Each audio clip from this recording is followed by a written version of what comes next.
આપણે આગળના વખતે જોયે તો બીજા નંબરનો દાખલો સ્વાધ્યાય 2.2. હવે આપણે જોઈશું બીજો દાખલો. બીજા દાખલામાં આપણે ફરીથી px બરાબર શું મૂકીશું?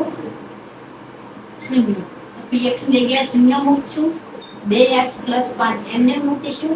અહીંયા જુઓ, દર વખતે આપણે આગળના દાખલામાં છે x ની બાજુમાં કોઈ પણ કિંમત આપવામાં આવતી હતી નહીં, પણ અહીંયા આપી છે. પણ આપણે જ્યારે પણ ગુણાકારમાં આવી હોય એની સિવાય એની અલગથી જો પ્લસ કે માઈનસમાં સંખ્યા આવી હોય પહેલા એને જોવાનું. એટલે કે આપણે આમાંથી પહેલા કોને જોઈશું? +5. +5 આ બાજુ જશે તો કેવા થઈ જશે?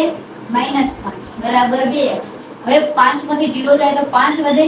મોટી સંખ્યા આગળ માઈનસ છે એટલે શું આવશે? માઈનસ બરાબર 2x. હવે બે ગુણાકારમાં છે, આ સાઈડ જશે તો ભાગાકારમાં. તો -5 ભાગ્યા 2 બરાબર x. એટલે કે મને શું મળ્યું? x બરાબર -5 ભાગ્યા 2, જે આપણો જવાબ છે.